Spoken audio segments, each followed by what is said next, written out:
All right. Cool. So we're going to do quick intros. Starting from the end, please introduce yourself and tell us what you do. Hello, I'm Jules. I work for ApeWorks. I'm a senior engineer. At ApeWorks, we do kind of a plug-in system for development tools for like Ethereum and basically any chain you want. We can make a plug-in for it, and you can use that chain in your development process, in your scripts. I am Hasib Qureshi. I'm a managing partner at Dragonfly Capital, which is a global crypto investment firm. Hi, I'm Min Teo, and I'm a managing partner at Ethereal Ventures, an early-stage multi-chain fund. Hi, I'm Dimitri Berenson. I'm a research partner at 1KX. We're an early-stage crypto fund that focuses on helping founders bootstrap token networks.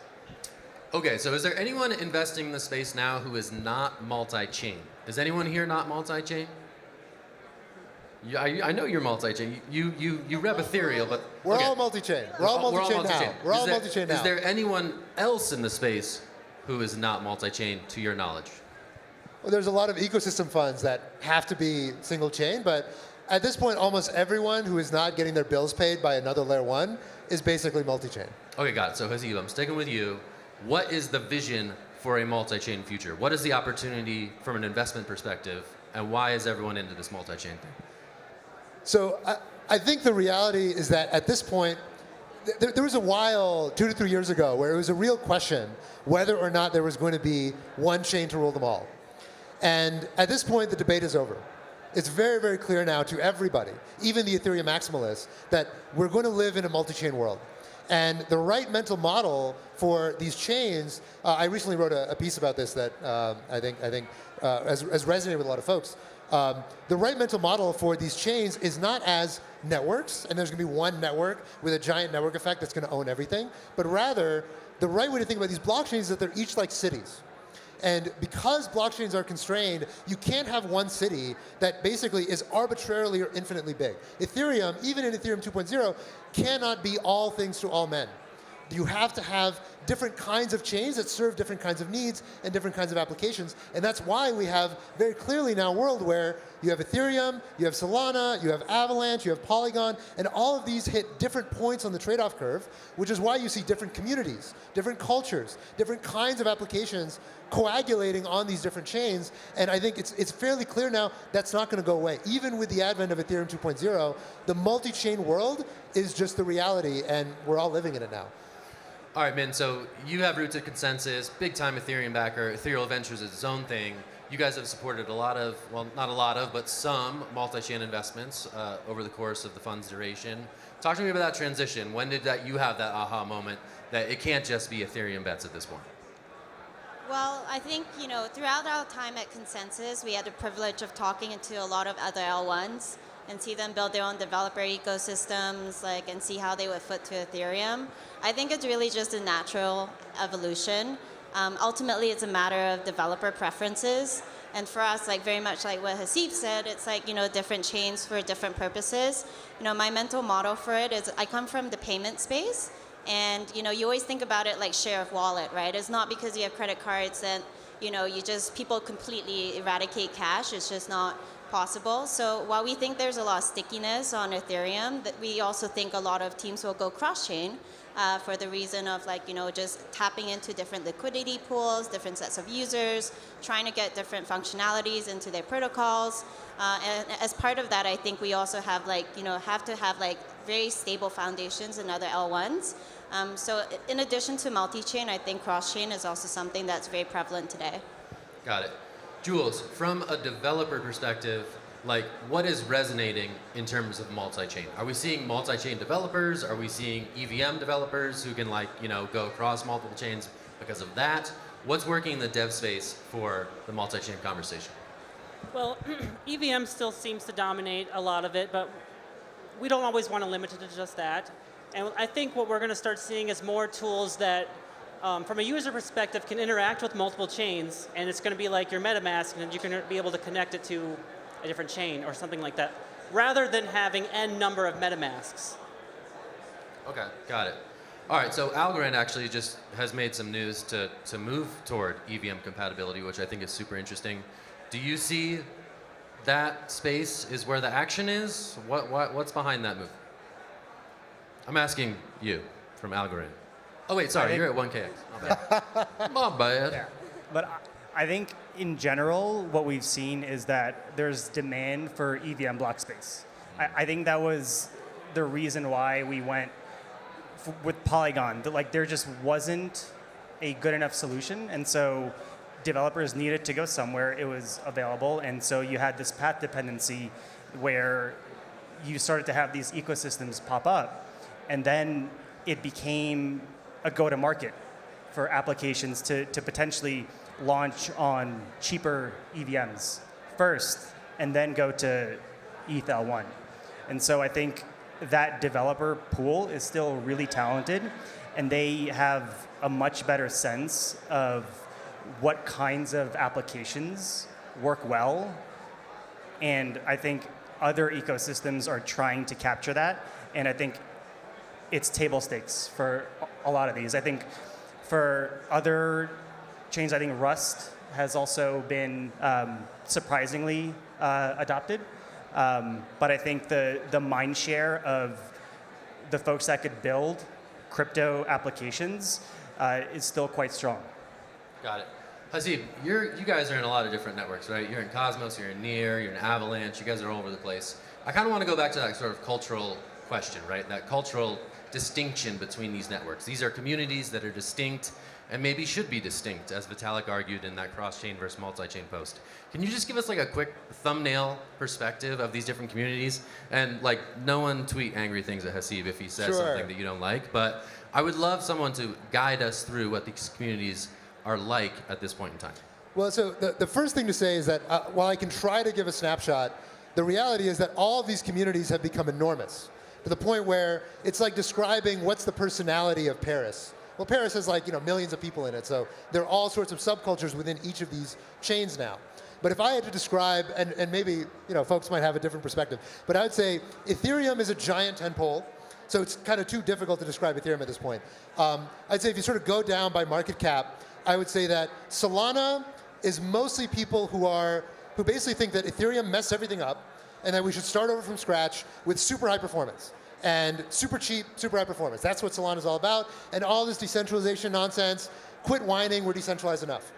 I would say that Avalanche is like, we are super aggressive, we want to move really fast, we want to get Wall Street on our side, and we just want to do DeFi better than anybody else. I think Near is very idealistic. They want to create this Ethereum 2.0 vision. Where they're a lot of dreamers and kind of technology, deep technologists, and they think that technology should ultimately drive everything. What are the other chains? I think Polygon is very practical. I think in a way it's in a way very South Asian of them. They're mostly about like let's just get super high TPS, let's just get people in the door, let's get good games and good user experience. Who else is there? Cosmos, I feel like they're very friendly. It's very like, we just want everyone to have their own chain. Everyone should just launch their own chain. Why not? Everybody is free to do one. And it's a little disorganized. It's a little like,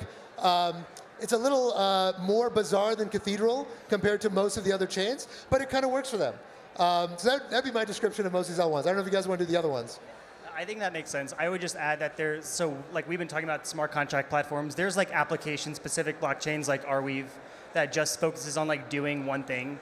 And I think for a lot of those communities, they just have an affiliation to like what the problem that they want to solve is, and then just choose like the best platform that is specifically fit for the use case that they're trying to do. I don't know like what city that is, but it's like, I don't know, like some specialty shop.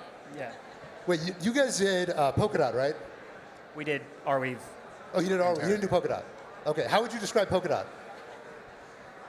Like very, I don't know, like what, like a centralized, like well-run corporation. A well-run corporation. All right, you heard it here. That was so good. Thank you for doing that. That was really nice. That was bold. Give these people a round of applause. Thank you. All right, so I think what you mentioned about like those specialized blockchains that do one thing and they're really motivated by that purpose. Does 1KX sort of have like a thesis as it relates to specialization? Do you think there's going to be like further specialization along those lines, or we'll see this 3, 4, 5 successful sort of general purpose blockchains over time? Yeah, I think with sufficiently strong bridges and sufficiently well-designed bridges, the end state for me is application-specific everything. And we're kind of seeing that. I think Axie was like an early example of them wanting like a certain UX. So they bootstrap Ronin, and there's a lot of benefits to that because they own the value accrual. They get to fork the infrastructure. They have their own marketplace. They fork their own DEX. They have their own security model. We're seeing that in the roll-up space. I could imagine you could have like a play-to-earn game that runs on like ZK Sync or StarkNet, and then the game's token also is the same token that runs the sequencer. And then that allows applications to tailor the infrastructure for the thing that they're building. And as long as you have a way to move around that's safe and efficient, then I think ultimately the developers are going to gravitate to that. Got it. That's interesting. So I actually am somewhat bearish on application-specific blockchains. I think that a few years ago it was not obvious how all of this would turn out. But now that we're here, what you actually see with Cosmos, for example, I mean, being the principal example of application-specific blockchains, the biggest application in the Cosmos ecosystem is Terra, which is a non-application-specific blockchain. It's like a general DeFi chain. Which I think is kind of proof in point is that so much of what makes blockchains valuable, as we've learned over time, is composability. It's being able to connect things and make things permissionlessly with each other, as opposed to having a one-stop shop where you can do one thing and one thing only. And so if you look at the early projects that have come out on Polkadot and Kusama, most of them have tried to be, the original story for Polkadot was that it's going to be a bunch of little chains that do one thing. And in reality, what we saw is that, okay, it's like Moonriver, which is just an EVM chain. And what was it? Akala also ended up becoming just another EVM chain. They just have some stuff on it, but it's just more EVM. And so all the way down, we end up seeing, these people who originally thought that they were going to do one thing, instead they become a general smart contract chain. And I think that's a broader pattern you're going to see, is that the ultimate promise of smart contracts is composability and interaction and creativity, as opposed to we know what people want to do and we're going to create one application that you can interact with that lives off in its own silo. The things that do that on Cosmos, like Osmosis, which is a sort of a cross-chain balancer thing for Cosmos, it's great, but it's much smaller than Cosmos and much smaller than Terra. And I think that's intrinsic to what we're going to see with most of these application-specific blockchains. So Min, where do you fall on that? We have two differences of opinion. Does Ethereal have like a thesis as it relates to general purpose versus application specific? I think we definitely are thematically bullish on the proliferation of like application specific blockchains, but I think the question is which ones will last. A friend actually at a dinner like recently was like, well, TCP/IP doesn't really need a product, right? So like it just works the way it is. And I think a lot of the layers that we'll see are pretty thin and they serve a function, but they don't actually need like the consensus model, like the security model. They don't need a token. And it'll be interesting to see how like the various layers, across L1s from L2s to L2s actually fit together. I think we're more excited about how that multi-chain sort of like interstate highway will foot, where value will accrue, where developers will land, where we'll see developer preferences grow, how we move towards modularity. And I think even if application specific blockchains proliferate, that's just like people being able to do what they want to do at the end of the day. Got it. Jules, I'm going to throw this to you. Just in terms of developer interest in multi-chain stuff, is there anyone that is, I guess my question is there multi-chain fatigue among the developer community, right? We see this profusion of different chains. Is that a problem at some point, or is that just the natural evolution of this industry? Yeah, kind of going back to the last panel, it is sort of a natural selection thing. So as we need chains, we're going to build the plugins for those chains, and we're going to make them work in our existing apps on an as-needed basis. And like what I see is a lot of L2s and Ethereum. That's probably like the first like multi-chain setup or it's a big common one that I'm seeing at least in dApps. Got it. Haseeb, from your perspective, can there ever be too many chains? Or is there, talk to me about this natural selection process. How do you see that playing out? Yeah, I wouldn't think of it in terms of there being too many chains. It's like asking the question of, can there be too many cities? Not really, right? Like, it's fine to have small cities in the same way it's fine to have small chains. I think the the more important question in my mind is how many of these cities are going to be economically meaningful. I think it's very likely that we're going to see, call it no more than maybe 10 chains that are economically meaningful. And that's, they're just power law distributed. We see that already. If you look on the sort of, go on DeFi Llama and look at all the chains by TVL. And what you'll see is that it's a power law distribution. It fits almost perfectly. The same way, if you look at, city populations in the US, it also fits a power law distribution. The big cities are a lot bigger than the 10th biggest city, and the biggest city is like, much larger than the second biggest city. But there are a bunch of cities that matter, and after the top 10, it kind of falls off, and most cities you can ignore. The same thing I think will be true of chains. So what's 1KX's view on that? In terms of which cities are going to emerge as those economic powerhouses, where are you thinking right now? I think that we'll see a proliferation of L2s over the next year or two. I think that tech has taken a while to mature, but I think we're finally at a place where it's easy enough for developers to build these applications. And I think like they could be like specific cities themselves, but I think a lot of the choices that devs might make, there's also like a business incentive for them to bootstrap their own like sequencers and their own L2s because they get to capture effectively like the security model, like monetary premium.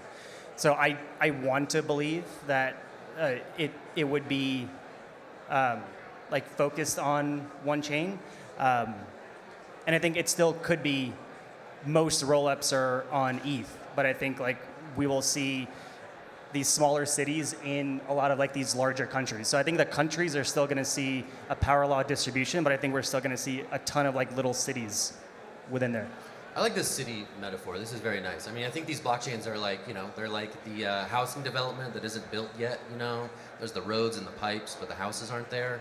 And instead of the developer of the housing development putting the houses in, someone has to come and put the houses in. So you guys were in the $150 million NEAR round, and your colleague said, hey, we want to help NEAR get to a state of user and developer adoption that is commensurate with their technical advancement. How do you go about doing that? What's working when it comes to developer and user adoption that you're trying to recreate with your investments? That's a great question. I mean, the reality is that today, there is no ready-made formula.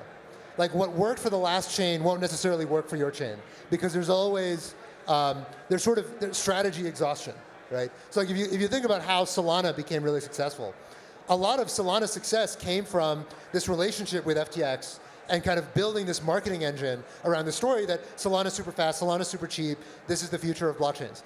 And you kind of can't do that twice, right? You can't come in and say, oh, we're also super fast, we're also super cheap, and we're partnering up with this exchange, like come use our blockchain. People kind of see through that. And in the same way, what Polygon did is to say, like, look, we're going to be the overage for Ethereum. Ethereum's too expensive. Come on Polygon. It's way cheaper, and you can bring the kind of the unwashed masses over to Polygon, and we'll promise that we'll raise the gas limit to always keep it cheap.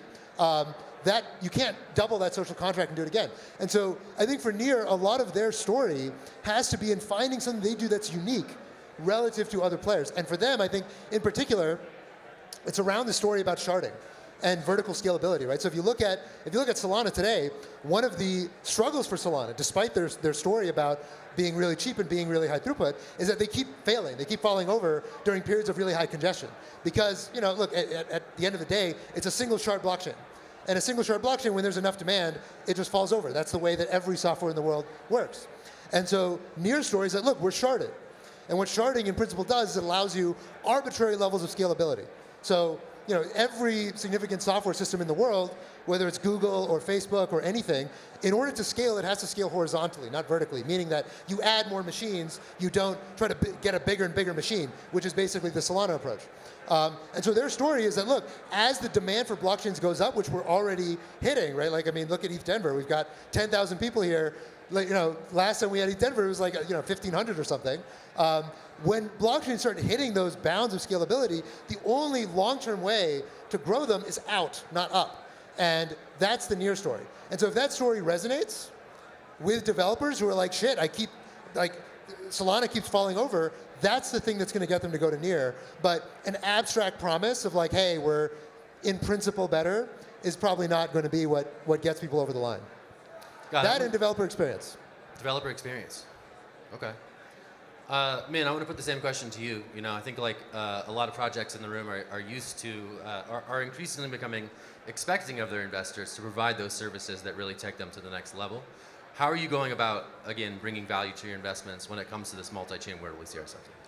Well, I think like taking a step back on like the developer ecosystem and experience, like, you know, in a lot of ways, I think, and maybe from our experience at Consensus, like building up a lot of the Ethereum ecosystem back in the day, I think we're still quite a bit of a ways to go in terms of like infrastructure, dev tooling, oracles, like the kind of unfun stuff that, you know, you need, like developers need to have to actually build robust applications. So for us, you know, we're really spending a lot more time on like, you know, that layer of it. Like how can we actually make it easier for developers to go cross-chain? How can they actually better understand the trade-offs, timelines? Because there's a lot of pressure for like, you know, teams to do so. But at the same time, as an investor, like my expectation shouldn't be that our portfolio company should subsidize infrastructure for another L1, right? That's not their job to do so. So, you know, for us, it's a lot of like, you know, managing like timelines and figuring out what's best for them. Like, you know, we do have some DeFi protocols that are still on Ethereum L1, and it's perfectly fine for them because of their user base, right? But if you're doing something that's like super high frequency, it's going to be really painful if you're on Ethereum L1, and you know you're going to look to Solana potentially sooner rather than later. So I think it's really dependent on what they're trying to do and where they're trying to go long term. Same question to 1KX. What are your thoughts on that? How do you help these unbuilt housing developments become vibrant neighborhoods?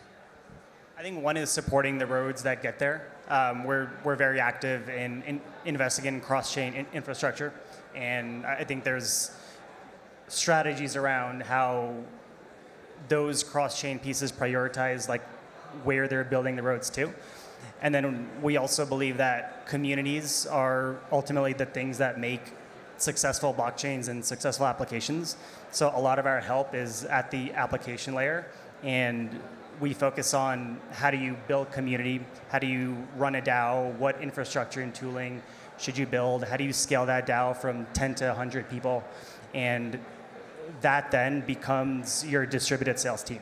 And the larger the protocols on top become, the larger that sales team starts to bring their friends in the communities that they're in. So I think the way to have a successful piece of infrastructure is to make sure that people are building on top, and I think that's where we're really good at. Gotcha. Do you focus on like, I mean, part of that infrastructure, you know, the roads that get there are bridges, right? And we had a brief conversation about some of the weaknesses in these cross-chain connections. Is that potentially a big issue for multi-chain becoming a reality? What are your views on this cross-chain dynamic in the wake of the wormhole hack?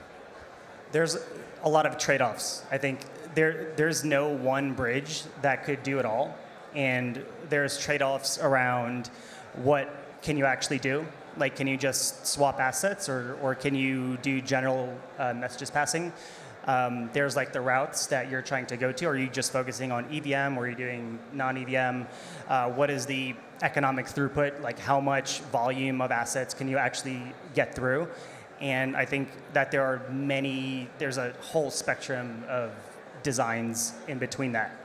And I think that in cross-domain, like if you're going from Ethereum to Cosmos or Ethereum to Polkadot, that's effectively a distributed systems issue that has not really been solved, and it is a market risk. Like if you transfer funds from Polkadot to Ethereum and Polkadot has a rollback, what happens to the assets on Ethereum? And I think that's the risk that the market is willing to bear. And I think that there's a lot of ideologies around it, but I think we're at a place where the economics right now for founders and for users make sense. So I think that's going to happen regardless of what we think, and I think we just need to choose the right bridges that are trust minimized to an extent. Gotcha. Hasi, we went from bridge season to angst and pessimism over the cross-chain future. Do you have any thoughts on bridging and these connective tissues between these networks? Yeah, I think what what the wormhole hack showed us was a couple things. So one, it showed us that bridges are really freaking hard. And they're hard not because of some idiosyncrasies of Solana or some idiosyncrasies of the particular chains. Just anytime you're connecting up two blockchains, it's really freaking hard to get all the details right. That's always been true, and it'll remain true for a long time. The second thing it made us see very plainly is that bridges, particularly bidirectional bridges between like chain A and chain B, which is the vast majority of bridges today, these bidirectional bridges are basically banks. They're banks in the sense that they take in assets on one side and they issue liabilities on the other side. And those liabilities trade, and then eventually they come back and get redeemed for the assets. That's a bank. And the principal way that a bank is secure is by knowing the balance sheet behind the bank, right? Which is why almost all the bridges that are really dominant today are bridges that are basically backed by the layer ones. So it's like the Avalanche bridge, the Polkadot bridge, the Binance Smart Chain bridge, the Polygon bridge. These are the bridges that have almost all of the TVL across every single one of the bridges. And the reason why is that just like happened with Wormhole, if that bridge gets hacked and something goes wrong, those L1 foundations have a shitload of money to make sure that everyone is made whole. Because if something goes haywire with the bank, you really want to make sure that there are very deep pockets behind it to make sure everything's okay. What we saw from Solana is that Jump basically stepped in and sort of acted as the backstop for the bank. And if it hadn't been Jump, I guarantee you that Solana Foundation would have come in and made them whole, or FTX, or somebody in the Solana ecosystem for whom it would have been worth it to keep everything in Solana going. The same thing would happen for Terra. The same thing would happen for any of these layer ones for which there's enough of a vested interest and the layer one could make enough people whole. So until that changes and bridges become robust enough that we can trust them without having to worry about a potential hack, the reality is today that the way bridges compete is not on being the most decentralized, but rather on having the strongest balance sheet backing them. And I think we're going to be in that world for a while until we start to see really decentralized bridges start to win. My guess is it would be probably at least a year or two before decentralized bridges can start to gain a foothold. Julie, do you see any work going on in that space to make bridges stronger? Is there any progress on that front from where you sit? I don't know if I see any progress per se, but I would like to see more transparency and visualizations on the threats. If we know that these threats exist, we need to be transparent and tell the users that they know what they're getting into. That's interesting. So, as you were saying, that's a cost that the market seems to be willing to bear. Is that just going to continue for the foreseeable future, or do we see any changes coming to how secure these bridges end up being? DeFi hacks happen every day, and people still use DeFi. And, wallets that have Bored Apes still get stolen, and people still buy Bored Apes. So I think users get a utility from it, and so I think it's going to continue. I also think a lot of these, going back to the bidirectional bridges, they do one thing well, which is transfer assets. And I think there's the concept of the infrastructure app cycle, and we're I think at the point now where we're building the infrastructure for cross-chain native applications. And so in a year or so, I think we're going to see some really interesting applications that are natively cross-chain, and the user won't see that. It'll be built with SDKs that these generalized message passing bridges are building. And so it's going to be pretty abstracted, and then you're just going to be going to the same UI of your DeFi protocol that allows you to deposit funds in some liquidity pool, except those pools are going to be across 6 different EVM chains. Got it. I mean, you kind of mentioned that some of that unsexy infrastructure stuff is still lacking. From where you sit, what is still needed? What are the specific pieces that get us to the multi-chain future? I think there's quite a few of it, but it really depends on the user. And one of the things we're seeing is the power user right now is mainly transferring assets for liquidity mining or farming. So, they're going to go with the MVP bridge approach because it works without really thinking about what security trade-offs there are, because it's cheap, it's fast, it works, until it doesn't. And like Hasib said, because most of them are state-sponsored, so there's an insurance policy. Eventually, the insurance policy kind of runs out, right? So people actually start taking hits from getting rugged. And I think that's actually healthy because it gives time for a lot of the bridge builders to actually figure out some of the tougher problems. Haseeb mentioned some of them. There's a lot of peculiarities with compiling to the EVM, and this stuff just takes time and a lot of technical knowledge. So I think over time, you'll see the narrative shift as people start thinking more about what they're doing when they're moving assets cross-chain. We also start seeing more applications aside from just yield farming, be it transferring NFTs or real sort of DAO payments, for example, where people don't need the latency as quickly. And we'll also then give time for a lot of the bridges to develop more secure infrastructure to secure the assets cross-chain. Got it. Okay, Haseeb, we've talked about natural selection. Where are we in the natural selection cycle? Are we in the early innings of the natural selection cycle? There's going to be more before the culling comes? For chains or for bridges? For chains. For chains. Back to chains. What do you think? One of the things that's interesting about blockchains is that they never really die, right? Companies die. If you have more debt than you have equity, then you go bankrupt. You get canceled, you get deleted, you stop living. Chains don't really have that, right? As long as there's someone out there willing to run a validator somewhere on a machine that they've forgotten about, or there's somebody willing to keep their bot alive that's trading this thing on this AMM, then your chain always in some sense has value because someone is willing to buy the token. And with Uniswap v2, technically, you can never buy all of the tokens that exist for some project. There's always some price at which it's still trading. So the answer is yes and no.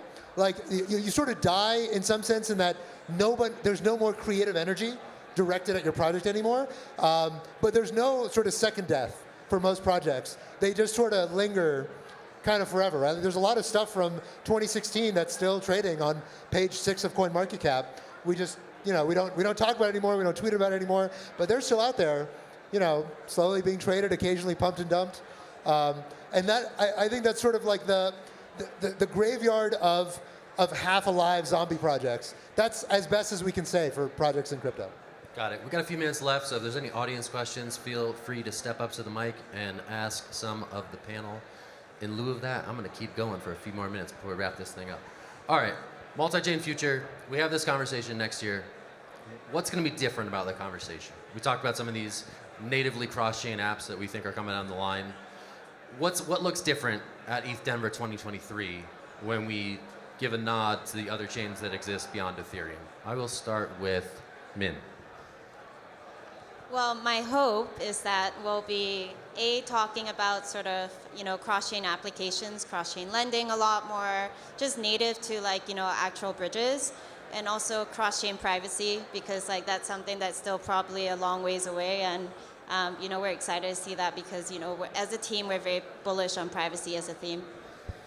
Jules, what is the future of the multi-chain future? The future is we're going to get more into the minutia and we're going to start figuring out more problems. And next year, I guess we'll probably be more focused on that rather than as an abstract, what is multi-chain? We're going to be how can we make this work and how can we make it better? Minutia or big picture next year? What are we doing, Haseeb? I would say we're going to start seeing layer 2s cannibalize some of the demand for layer 1s. I think right now we're not really there yet. The layer 2s are still very immature, especially the zero knowledge stuff. I think probably this time next year, we'll start to see some of the market share of layer 1s eaten by layer 2s. Okay, last and certainly but not least, the future of the multi-chain future, is this additive? Is multi-chain additive or parasitic at some point? What are your thoughts? I think it's positive sum. I think there's always going to be customers in different geographies and developers with different preferences around what they want to build. I think we're ultimately giving user choice and developer choice, and I think having more of those building blocks ultimately unlocks innovation, and it gives you abilities to stitch things together to produce some unique product that you couldn't really use or create before. And I almost look at it as chains as community specific or application specific microservices, and then hopefully we get to a point where we could stitch that together to something more end user facing that is ultimately more unique. And also I think that next year we'll be reviewing all of the hacks that happened. I've spoken to 70 different bridge projects at this point, and a lot of it is pretty frightening. of the shortcuts that they're taking, and I think we'll see many more wormhole type things. But that was just a bug, and I think we'll see much more fundamental issues and learn actually like what works and what doesn't. All right, we have the doom of the future hacks to come, and we have the doom, and then we have the optimism of optionality and future innovation. So thank you for summing that up very capably. All right, we're going to leave it there. Thank our second panel of backers, pundits, and wonderful people.